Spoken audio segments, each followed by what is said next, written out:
Hello and welcome to another episode of Box Trick. I am your host, Matt Brady. Joining me today, I'm very excited to have Derek Buck, or Death by Derek on Twitter, and he is also Derek from CGR Undertow. How you doing today? Well. Hello, Hi. Brady. How are you? Hey, man, I am good. So, absolutely an enormous fan of CGR Undertow and Classic Game Room in general. It really helped me when I found it, I think, right about when you guys were kind of starting the CGR Undertow. I had found it right when I was kind of starting to get into collecting video games. And so it all just kind of worked really well, and we'll get to it in here a bit. But I think some of my favorite videos that you did, especially, were ones where you were reviewing games for like the third or fourth time. I think Pac-Man and the Ghostly Adventures comes to mind. I think you had reviewed that like 3 times, like 360, and then the Switch or the Wii U version, excuse me, and then the 3DS version. How to Train Your Dragon was another one. Yeah, How to Train Your Dragon. There's a Sonic game you'd reviewed, maybe with a handful of times. I mean, a lot of that is it's kind of like what I imagine the way an alcoholic looks back at their life. Like, it's a lot of blurry time. Right. Yeah. So I'm sure there were a lot more that I've just blocked from my memory. No, right, for sure. So, okay. So, go ahead and start. We'll go ahead and start here. And how did you actually get hooked up with Mark and Classic Game Room? How did that kind of start? It is the weirdest thing. Up until recently, I was told that I've never had a real job. And in a sense, that's very true. I didn't have to go through the kind of typical job hunt things. While I was in college, I was a journalism major. Mm-hmm.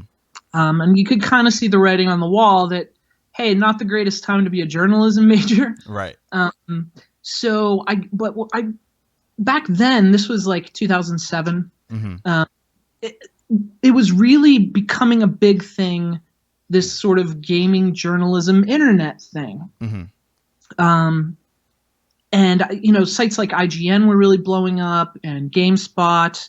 And it was something I thought, man, this is something I could get involved with because it's journalism, which I'm good at. I'm learning to do here. Mm-hmm. And it's video games, which I know a lot about. So for a couple years, including while I was in school, I did some freelance stuff. I wrote for a Nintendo blog called Infendo that was really big at and so, I was doing that for a few years. And then one day I got an email about a job. And I just kind of thought, oh, yeah, it's probably, something in LA or New York or something. But when I dragged down, it said Pittsburgh, which is where I live. And I was immediately interested. And it was a company I'd never heard of called Classic Game Room. They saw my work. They liked it, and they wanted to bring me in. Okay, cool. Yeah. That's awesome. And so was it just Mark at the time? Was he like starting? No. So the time Classic Game Room, while I was there, it was an interesting time for the Classic Game Room entity because it was right around the time Mark decided, hey, let's turn this into a business. Right. So I came in right at the beginning of that. They were really expanding. Mark had some financial backing. So Classic Game Room was very much a small business for several years. So it wasn't just Mark. In fact, Mark didn't reach out to me at all. It was some of the office people at Classic. And it was kind of blasphemy to a lot of people when I started there because I came from the sort of written journalism world. Right. So I frequented, that's a hard word, sites like IGN and stuff like that. I wasn't a YouTube guy, so I'd never even heard of Classic Game Room. Right. So a lot of people were freaking out, like, oh, I can't believe you got a job at Classic Game Room. I'm like, I have no idea what this is. But it wasn't long before I learned what a big deal it was and the kind of community around it. So you learned pretty quickly once you got there that this was a big deal. Yeah. Okay.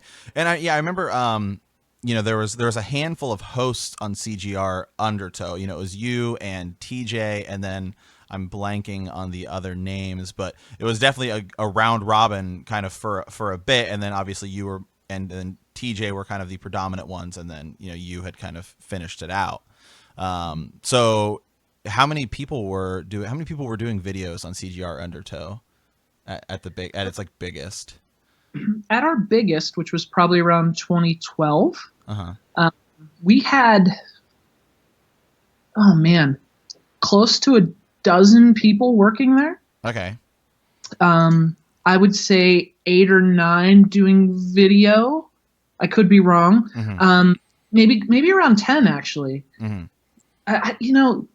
Because what was happening was the kind of credo at Classic Game Room, and one of the things that took me a while to get used to, because I wasn't used to this kind of approach, was content. Quantity was a big deal. Right.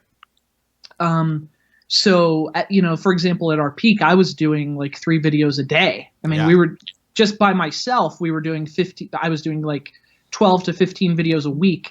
And the thought was, we're just going to get a lot of content out there and just build an audience. If it were up to me, I wouldn't have done quite so many videos because I had a lot of headaches, but it certainly paid off. We built an audience pretty quickly, and there were at our peak, there were a lot of people, and the idea was they brought me in to kind of be the host, and when it took off, it started to grow, and it grew to the extent that, hey, we can bring in more people. There were people, a guy from New York brought in, Ray Carcillo, who actually wrote for EGM for a couple years after his time at Classic Game Room. He came in. We had a lot of really cool talent come through that door. Yeah. Okay. And so you guys were posting, I believe, I'm trying to remember back. It was about every day, or it was like just weekdays, or, I mean, there was a lot of content. I do remember coming out.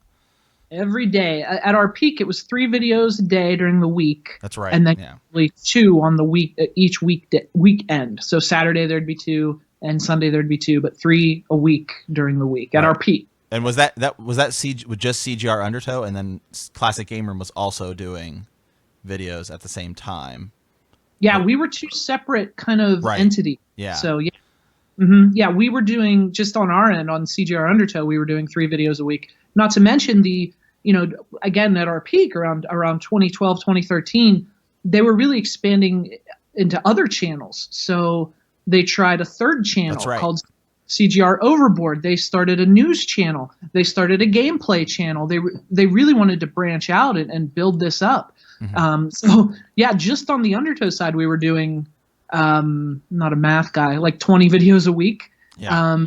Then the other channels were all doing a ton of content as well. So it was a really busy time. Yeah. So what did like a typical day look like for you? I mean, was it like a 12-hour, like 15-hour type day, or were you able to kind of get stuff done in like an 8-ish hour day? 8-hour days were a rarity at the peak. Right. I mean, you're tasked with reviewing 3 video games a day. Right. For sure. It's not easy. I would come in. The first thing I would do is kind of look at what games I had on the slate to review that day. I didn't necessarily pick those games. Again, it was kind of like the office said, hey, here are some games that were sent in. Which ones do you want to do? We actually had a GameFly account. So when games came in through GameFly, we reviewed a lot of games that way. Okay. And as well as what we got sent by publishers.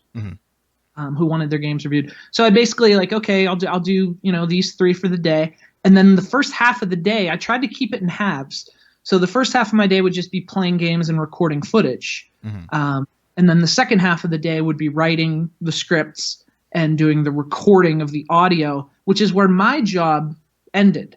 I didn't actually piece together the videos until the end. At the end, I was like the last year I was doing everything. But again, at our peak, we had dedicated video editors. So I just gave them the raw material, and then they put it together. First half of the day, taking notes, playing games, recording footage, and then second half of the day, writing scripts and yelling into a microphone. Yeah, and and speaking of your writing style, one thing I think I've always appreciated about Classic Game Room, in general, is just that it's a different approach than say like IGN or GameSpot or Game Trailers back then, Easy Allies now, where it's much more kind of straightforward. Like, okay, let's talk about the graphics. Okay, let's talk about this. Where you guys were always kind of fresh and funny and entertaining. How is that writing process different? I mean, than like what did you do kind of as a writer to kind of keep it that way, or is that just your natural style? So my natural style coming into Classic Game Room was not the Classic Game Room style at all. I came in writing much more seriously about video games. A lot of the freelance stuff that I did prior to then, I mean, I remember one piece I did about the philosophy of video games. Like, I looked at them very seriously and wrote like really in-depth reviews, again, coming from that kind of IGN world. Right. So when I came to Classic Game Room, there was, I mean, for a good year or two, I would say probably 2 years, it was a learning process. Learning not only I figured out pretty quickly that my writing style was not going to work in a video format. Right. Particularly because when you're writing for someone to read, you would often write words that you wouldn't say out loud, like when you were talking. And it kind of, again, it was a back and forth kind of learning how to do this on the fly. Writing a script to be read is much different than writing something someone's going to read. And it took me, again, like at least a year, probably 2 years before I was really comfortable writing more of a script rather than a review. Right. So, and then the other thing was not only learning kind of the nuts and bolts of that, but then the style and the approach. Mark was always the very funny, very kind of always positive. Mark, even if something was bad, he spun it into a positive. And I'm just sort of inherently, naturally a pessimist. And so it just made sense to me to be kind of the negative counterpoint to Mark. Right. I didn't want to do exactly what Mark was doing. So a lot of what the Undertow stuff was, and especially since I was playing a lot of really bad games, right. It eventually devolved kind of into this shtick where I'm playing these awful games. They're literally driving me insane, and I'm screaming about them into a microphone. And it just worked for like an entertaining shtick that it was fun to do. But again, it really, for us, it was like there's already a ton of websites writing reviews in the exact same format. Here's the graphics section. Here's the gameplay section. Here's the multiplayer section. If you want a review like that, there are 100 websites you could go to. My philosophy, especially at the end, was if video games are supposed to be fun, why can't we have fun when we're talking about them? Yeah. So I started to do just wacky, like mini horror movies that were essentially game reviews, but like reviewed within a narrative. I just started to have fun with the idea toward the end. Yeah, I remember. I'm trying to remember exactly what the game was for, but you were like in the woods and like Sonic was like haunting you. Yeah. So yeah, some of those I specifically remember.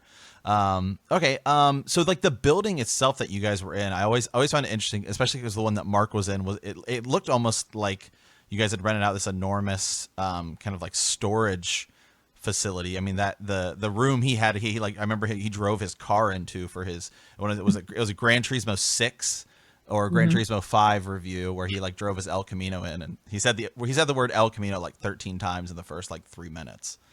Well, that's every conversation with Mark. He says El Camino in the first 13 times in the first 3 minutes. Yeah. So the building itself though, like did it just have like a big kind of garage? Is that where that was? So there were two eras of Classic Game. The first era, like when we first started out, again, they were just starting this kind of enterprise and building it up. And so they were looking for office space, and they found a really creative way to save money on office space while we were building up. They literally rented out a storage facility. Okay. Yeah.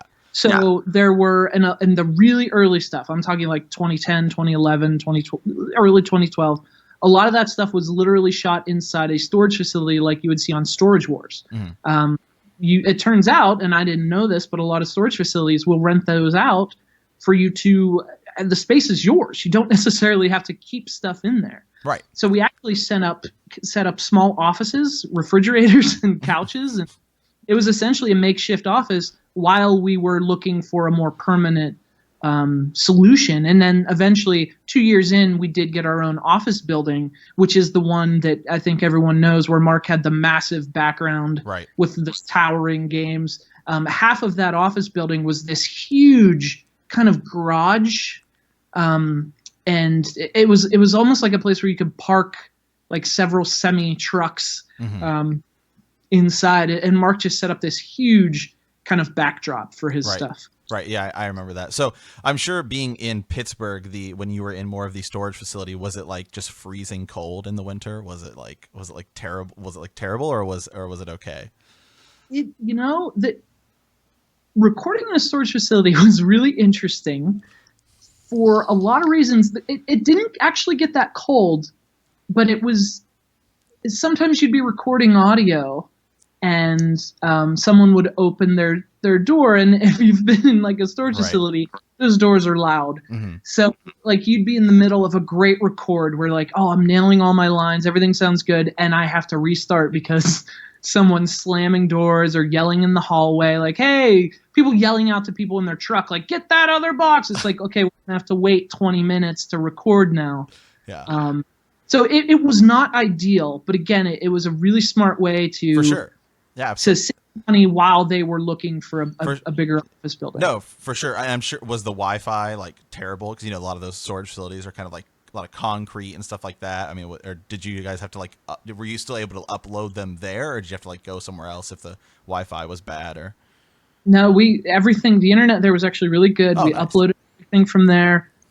So yeah, we had no problems on that end. Again, the only real problems were the sort of the acoustics in there weren't great, and also just the noise sometimes was a problem.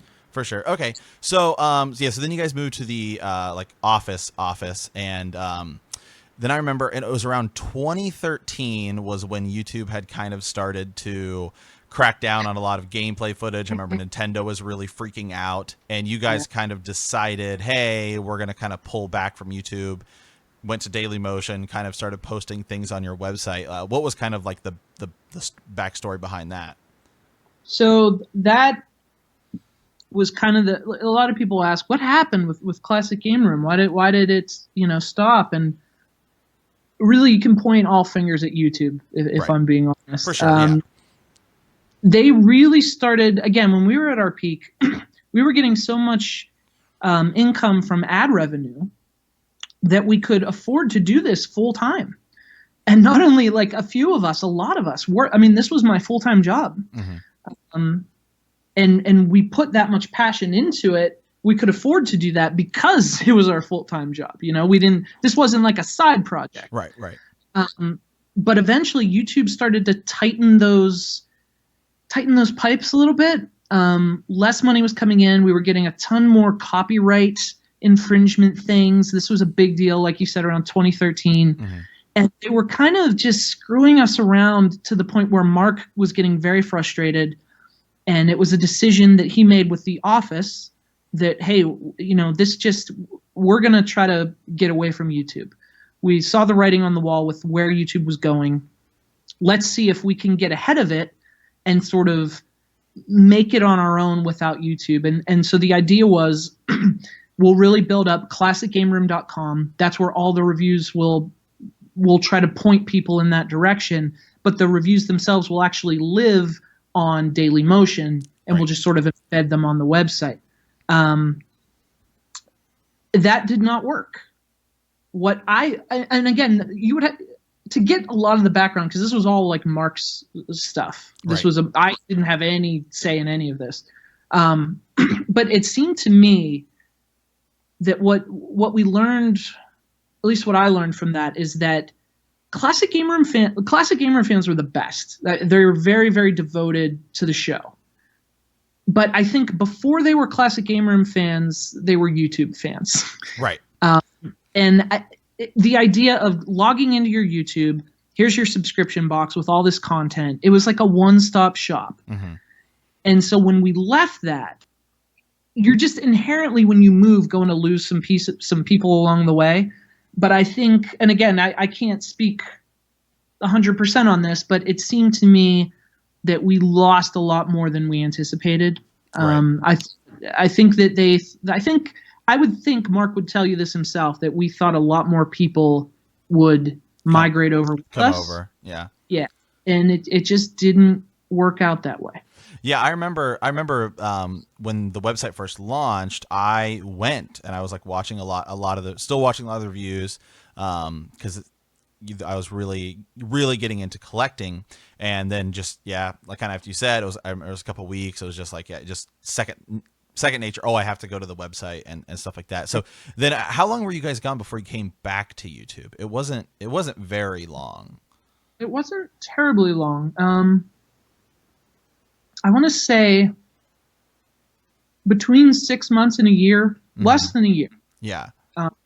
Before Mark finally said, okay, you know what, let's go back to the way we were doing it before.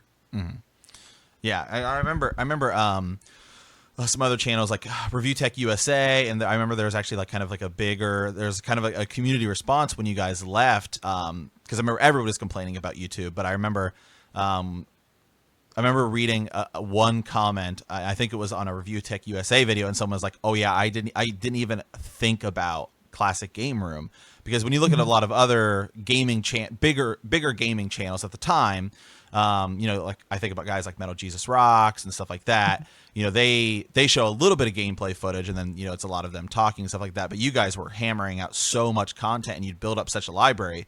I mean, I don't know if anybody probably got hit as hard as you guys probably did. I mean, I don't obviously know the numbers between theirs and yours, but I would have to imagine, just based upon the library, that your guys' community flags or strikes were just like through the roof. It was every day. It was every day. Mark was coming in very grumpy about flags and things, and videos that were old, videos Right. from years ago, videos that the publisher sent us. Like Nintendo would send us a game to review, and then we would get flagged for copy. Like it was just it was a cluster. It was just a mess, and it forced us. It forced us to reroute. I mean, we were really on an upswing, building, getting bigger, and then sort of right in the middle of all that is when the first blow from YouTube, this kind of copyright stuff. And in retrospect, it's easy to kind of see the patterns. At the time, I sort of naively thought, we're going to be fine. But the writing, I think, was on the wall at that point in retrospect. Yeah. Okay.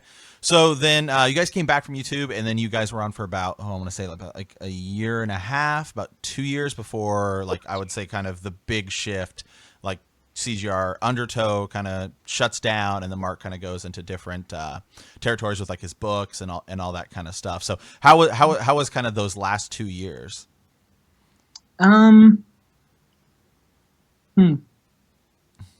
Really hard. Yeah. We went from a small business where there were several people in there to, at the end, it was me and Mark. Right.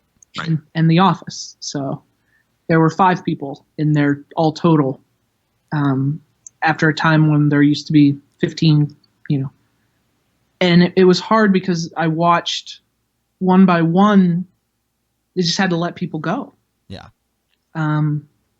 And if not get let go, people just left because it became so stressful. Right. In my case, like I said, I used to not edit video at all. When our editors left, now all of a sudden I'm doing the whole process. Right. And it was really hard. I'll never forget the day that I was called into the office, and kind of the head of the show told me, hey, we're going to shut down here at the end of the year. It didn't hit me at the time. I don't think it hit me until months after that, like, this part of my life was over. And it's something that I still haven't gotten over. When you do something and you're as invested in it as I was for almost 6 years of my life. Right. Which I always told people that if you did the math, that was like one of every 5 days of my life I worked for Classic Game Room. Like Yeah. you divide. It became my baby. It became, I mean, we built that from nothing to 160,000 subscribers and millions of views.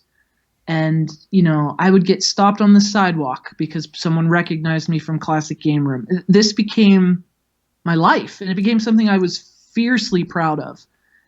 And losing it was, I still miss it. I miss it every day. Have you guys were you guys considering if you look at I'm trying to think of a similar situation. I think the easiest one that comes to mind is, you know, game trailers. You know, game trailers shuts down, and they kind of, you know, those group of guys just come together. They form easy allies. They say, hey, we're going to Patreon, and they, you know, create the biggest Patreon ever. Was that something? I know you guys had the store and, you know, obviously ad revenue. Was that something you guys had considered crowdfunding, or was just kind of not the path you wanted to go down? I'm trying to choose my words carefully. Okay. So I had zero influence over anything. Okay. I'll just say that. I was not in any position of authority. My authority ended at the creative door. Mm-hmm. In terms of decisions, I didn't make any of those. Creatively, I was free to do pretty much whatever I wanted. Right. But the sort of like big picture ideas and stuff, that all came from other people. Okay. And those other people,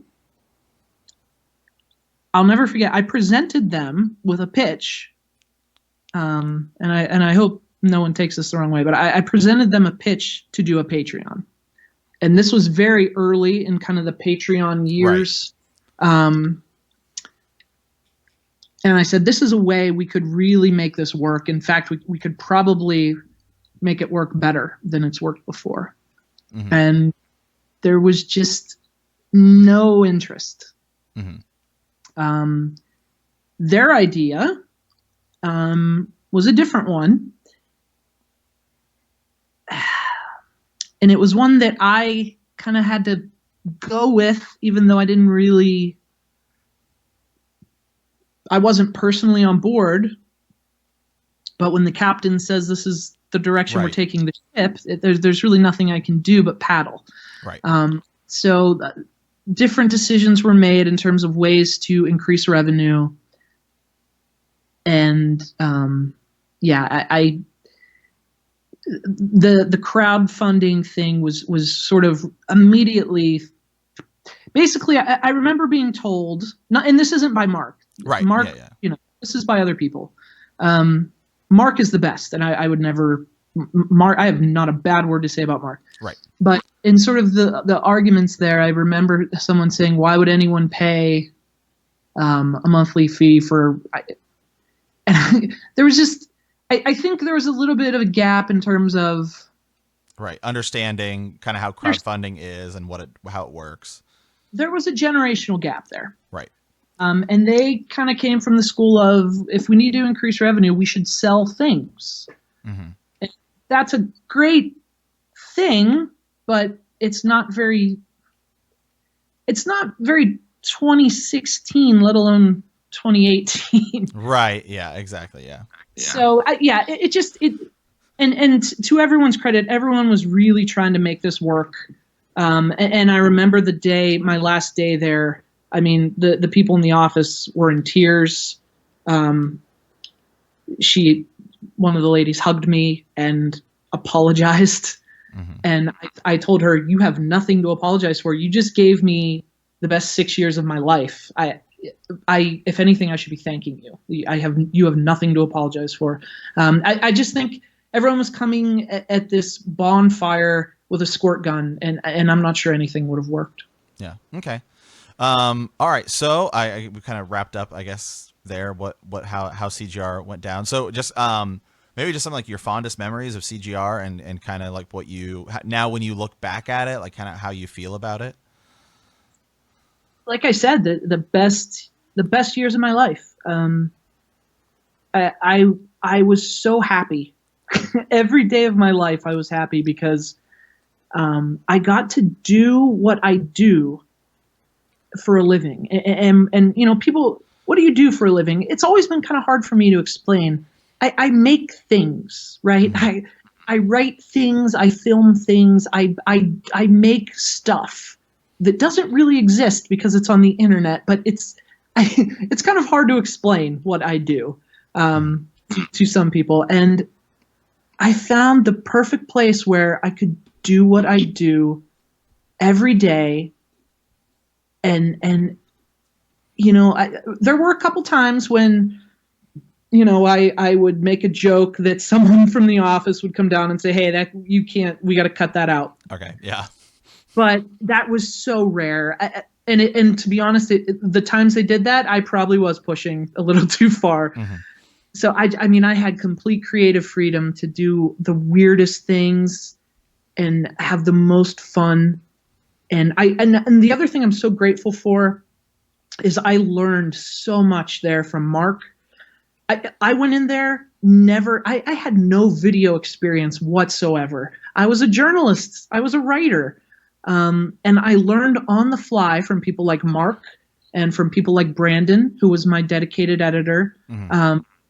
I learned how to use editing software. I learned how to shoot video. I learned about angles and lighting and cameras. I learned so much there that has actually set me up for what I'm doing now. And I owe that all to Classic Game Room. Classic Game Room changed my life for the better. Losing it is a wound that still hasn't healed. And sort of in my personal life, it was the beginning of a long, bumpy road. It's still pretty rocky, but I have those years to look back on just with nothing, you know, and I'm not gonna lie, there were stressful days. There were days, especially at the beginning when I was a young little idealist punk that, you know, I definitely caused problems with the office that I probably didn't need to. So there were definitely days where, you know, I deserved to be on people's negative sides, and there were like typical job stuff. Right. But at the end of the day, I every day that I worked there, I cherish. You asked me what my best memory is. There's so many. I can't. I think in general. Yeah. I think in general, my favorite thing about that time was when the days I got to collaborate with someone. And really collaborate. The days when I got to sit with Brandon and we got to actually use our skills together. The days when Mark would say, "Hey, I need you for this video."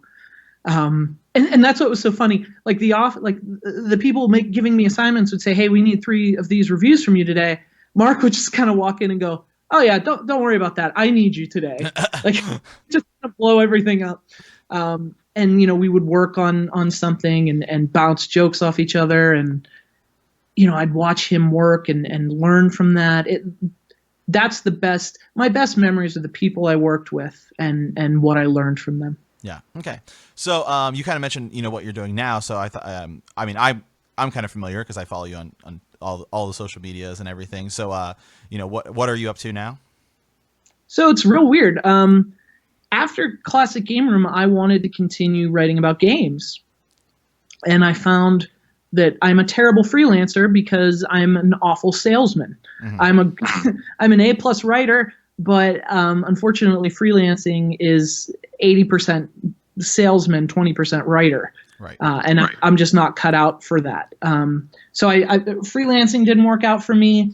I ended up trying a second career in something that I was very interested in. I thought, hey, if I can't do writing, here's this other thing that I've always loved, and I gave that a shot. That didn't work out. And so I was just in a funk. I mean, I was bouncing around from dead-end job to dead-end job. My life was kind of, honestly, it was in shambles. And then it was out of the blue. I started to think, along the lines of how I used to think about game reviews. You know, being creative with the idea. And I thought, it's hard out there for creative people. I need to get creative about the way I look for jobs. Not just get creative when I'm at the job, but get creative about how to find those jobs. And so I found a job posting on a job board it was for a university. It was for a college. They were looking for someone to do their digital content. Normally, I would have just ignored that because it's not a writing job. It's not a personality on screen. It's not what I do, right? Only it's exactly what I do. They were looking for someone to do video and run their YouTube. They were looking for someone to reinvent their social media, voice and tone. They were looking for someone like me. And so I applied. I didn't expect to hear anything back. And again, this was at a real low point in my life. I was actually in the hospital. It wasn't good. And I'll never forget the day I got out of the hospital, and I got my phone back. I checked my email, and the top email was from this college. And they said, "We'd like you to come in for an interview." Yeah.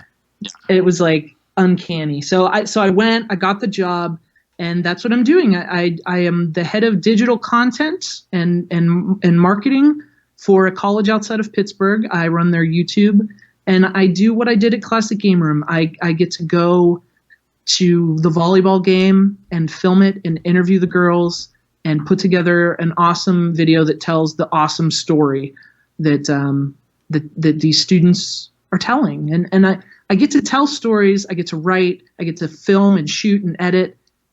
It's just instead of reviewing video games, I'm telling the stories of a college. And it's honestly, I don't know if it surpasses Classic Game Room, but it's even. I absolutely adore what I'm doing. Cool.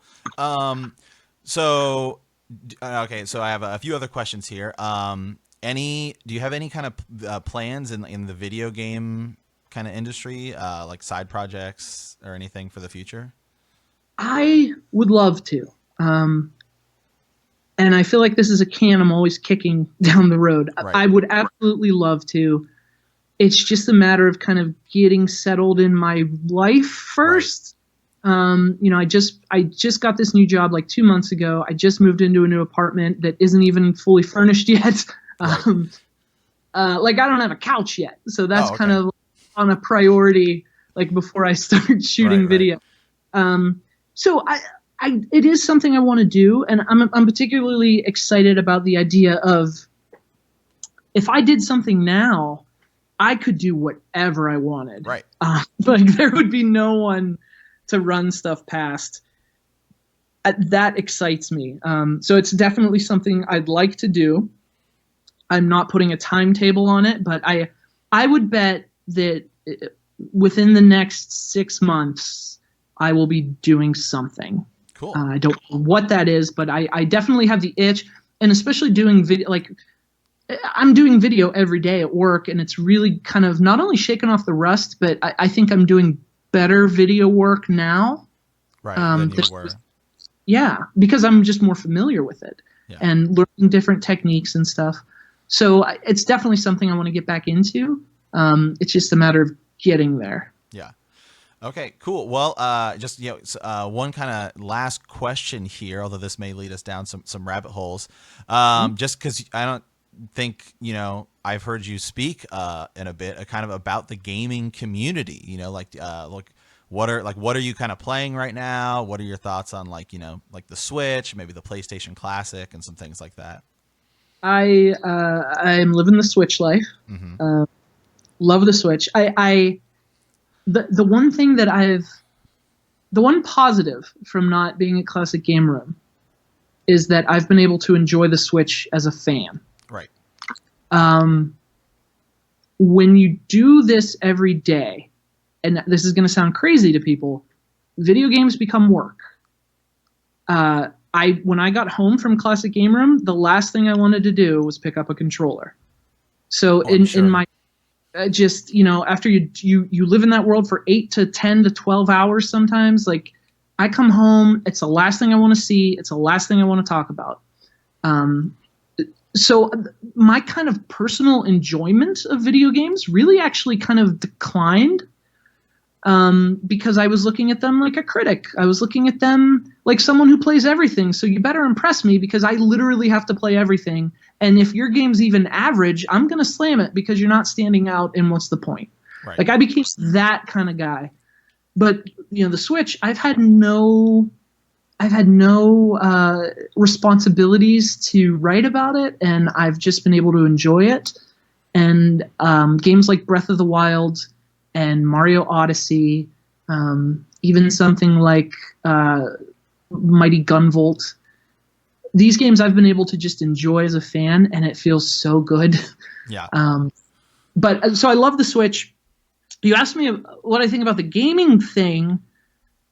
I was getting really sour on the gaming community around the CGR time because it was getting very negative and very obsessive and very BS. Right. This was on the kind of the Gamergate thing and all this stuff that was just so stupid. Here were these things that were supposed to be fun distractions from serious problems, and people were turning them into serious problems. Mark and I would just shake our heads and just like, what the hell is going on with the house that Pac-Man built? Like, what is happening? However, it seems, and again, I'm pretty detached from it now, or at least relatively speaking to what I once was.